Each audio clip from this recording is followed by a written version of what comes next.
السلام علیکم ورحمۃ اللہ وبرکاتہ۔ بسم اللہ والحمد للہ والصلاة والسلام علی رسول اللہ وعلی آلہ واصحابہ ومن والاه اما بعد۔ قال اللہ تبارک وتعالی فی القرآن المجید والفرقان الحمید فاعوذ باللہ السمیع العلیم من الشیطان الرجیم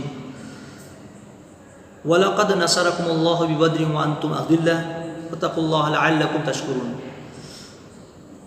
سورہ آل عمران کی آیت نمبر 123 کی تلاوت آپ کے سامنے کی گئی، جس میں اللہ تبارک و تعالیٰ نے بدر کا تذکرہ فرمایا کہ تحقیق کے اللہ تبارک و تعالیٰ نے تمہاری بدر کے مقام پر مدد فرمائی جبکہ تم انتہائی کمزور تھے۔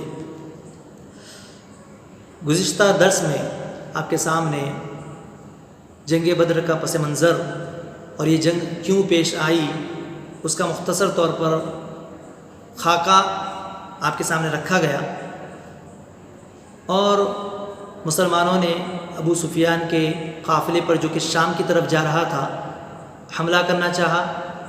ابو سفیان کو اس کا علم ہوا، اس نے مکہ میں اس کی اطلاع دی۔ جیسے ہی ابو جہل کو معلوم ہوا، ابو جہل لشکر لے کر کے مدینہ پر چڑھائی کرنے کے لیے آیا۔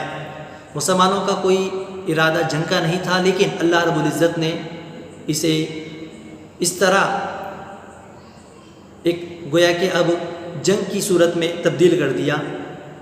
ایک طرف مسلمانوں کی تعداد جو کہ 313 کی تعداد تھی، اور دوسری طرف کفار اور مشرکین مکہ میں اپنے لاؤ لشکر کے ساتھ، ہتھیاروں کے ساتھ مکہ سے مدینہ کے لیے چڑھائی کرنے کے لیے آ رہے تھے۔ مسلمانوں کی جو تعداد تھی 313 تھی، جبکہ ان کے پاس 70 اونٹ تھے، 2 ہی گھوڑے تھے۔ ہتھیاروں کی بھی ان کے پاس بہت ہی زیادہ قلت تھی، کمی تھی، اور کفار و مشرکین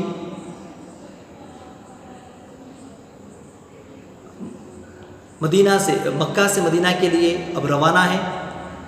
راستے میں انہیں اس بات کی اطلاع مل جاتی ہے کہ ابو سفیان کا جو لشکر ہے وہ صحیح سلامت مکہ پہنچ چکا ہے۔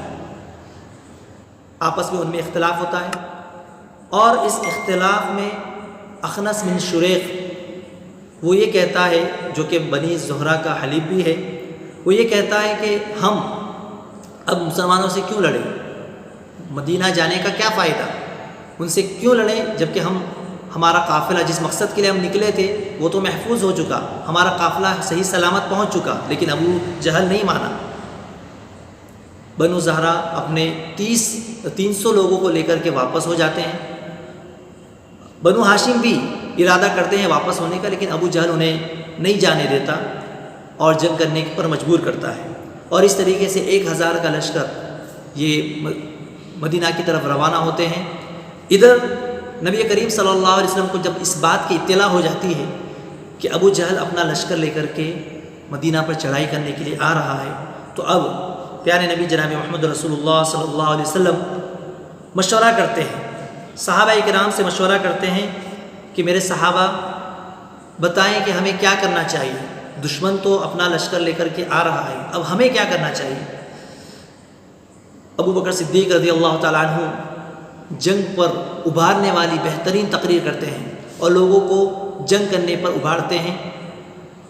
عمر بن خطاب رضی اللہ تعالیٰ عنہ بھی تقریر کرتے ہیں ابو بکر صدیق رضی اللہ تعالیٰ عنہ کی تائید میں، اور جنگ کے طریقے بتاتے ہیں۔ اسی طرح مقداد بن عمرو رضی اللہ تعالیٰ عنہ وہ بھی نبی کریم صلی اللہ علیہ وسلم کو تسلی دیتے ہیں اور کہتے ہیں کہ اللہ کے رسول، ہم وہ بات نہیں کہیں گے جو موسیٰ علیہ السلام کی قوم نے ان سے کہی تھی کہ فَاذْهَبْ أَنْتَ وَرَبُّكَ فَقَاتِلَا إِنَّ هَاهُنَا قَاعِدُونَ، آپ اور آپ کا رب جا کر کے لڑیں، ہم تو یہاں پر بیٹھیں گے، ہم یہیں پر بیٹھیں گے، بلکہ ہم آپ کے دائیں سے لڑیں گے، آپ کے بائیں سے لڑیں گے، آپ کے آگے سے لڑیں گے، آپ کے پیچھے سے لڑیں گے۔ نبی کریم صلی اللہ علیہ وسلم کا جو اشارہ تھا وہ مہاجرین نہیں بلکہ انصار تھا۔ سعد بن معاذ رضی اللہ تعالیٰ عنہ فرماتے ہیں کہ اللہ کے رسول، شاید آپ ہمارا مشورہ جاننا چاہتے ہیں کہ ہم کیا کہنا چاہتے ہیں۔ تو اللہ کے رسول صلی اللہ علیہ وسلم، اگر آپ ہمیں سمندر میں کودنے کے لیے بھی کہیں گے تو ہم بالکل بھی پیچھے نہیں ہٹیں گے، ہم بالکل تیار ہیں جنگ کے لیے، اور آپ کے حکم کو ماننے کے لیے بالکل تیار ہیں۔ ایک اچھے سپہ سالار کی یہ علامت ہوتی ہے کہ وہ حملے سے پہلے، دشمن کے حملے سے پہلے دشمنوں کے بارے میں معلومات جمع کرتا ہے. وہ یہ جاننے کی کوشش کرتا ہے کہ دشمن کی تعداد کتنی ہے، ان کے پاس اسلحہ کتنا ہے، ان کے وسائل کیا ہیں اور ان میں جنگی مہارت کتنی ہے. لہٰذا وہ ہر لحاظ سے دشمن کی معلومات حاصل کرنے کی کوشش کرتا ہے. نبی کریم صلی اللہ علیہ وسلم سے بڑھ کر کون سپہ سالار ہو سکتا ہے؟ چنانچہ نبی کریم صلی اللہ علیہ وسلم نے علی رضی اللہ تعالیٰ عنہ کو، اسی طرح زبیر بن عوام رضی اللہ تعالیٰ عنہ کو اور سعد بن ابی وقاص رضی اللہ تعالیٰ عنہ کو بھیجا کہ وہ جائیں اور دشمن کے تعلق سے معلومات حاصل کر کے آئیں کہ ان کے پاس کتنی تعداد ہے، ان کا لشکر کیا ہے. وہ لوگ گئے اور جا کر کے ان کے 2 آدمیوں کو لے کر کے آئے.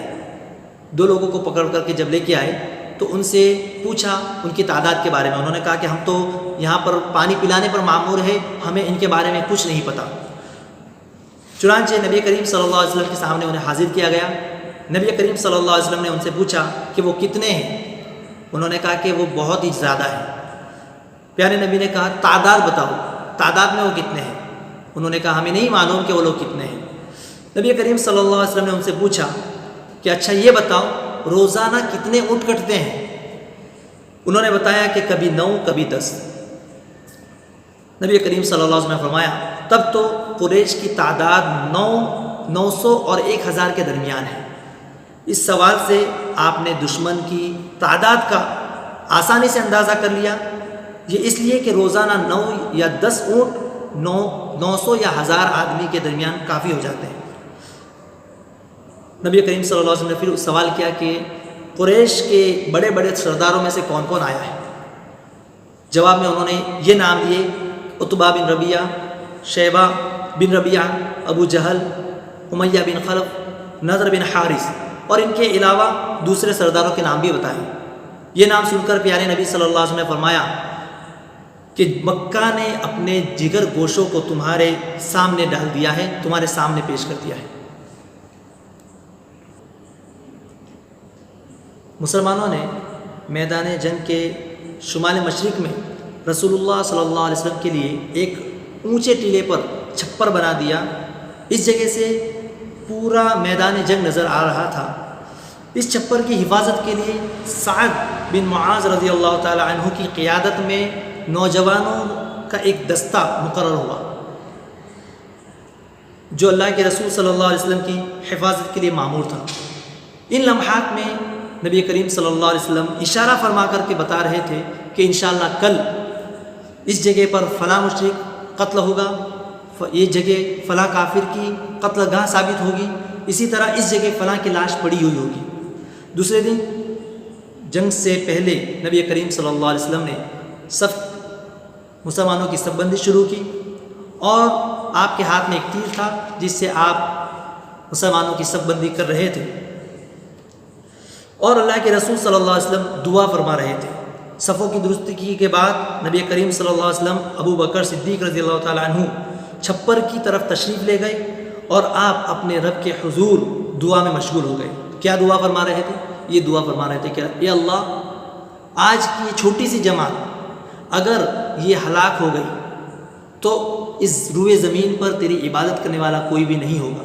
اے اللہ اپنی مدد نازل فرما، ہماری مدد فرما، ہم تیری مدد کے طلبگار ہیں. نبی کریم صلی اللہ علیہ وسلم کے دست مبارک آسمان کی طرف اٹھے ہوئے تھے، مسلسل دعائیں فرما رہے تھے اور آپ کی آنکھوں میں آنسو جاری تھے. یہاں تک کہ نبی کریم صلی اللہ علیہ وسلم کی چادر مبارک کندھوں سے نیچے سے رکھ گئی. ابو بکر صدیق رضی اللہ تعالیٰ عنہ آپ کے پیچھے کھڑے تھے. انہوں نے آپ کی چادر درست کی، درد بھرے لہجے میں فرمایا کہ اللہ کے رسول اب بس فرمائیے. آپ اپنے رب سے نہایت عاجزی اور انکساری سے آپ نے دعا مانگ لی ہے. اللہ کے رسول صلی اللہ علیہ وسلم نے ان سے فرمایا کہ ابو بکر تمہیں مبارک ہو، اللہ تبارک و تعالیٰ کی طرف سے مدد آ پہنچی ہے. یہ جبریل علیہ الصلوۃ والسلام کھڑے ہیں جو گھوڑے کی لگام تھامے ہوئے ہیں اور اس کے بعد جنگ کے لیے روانہ ہوتے ہیں. جنگ کا آغاز کس طرح ہوتا ہے؟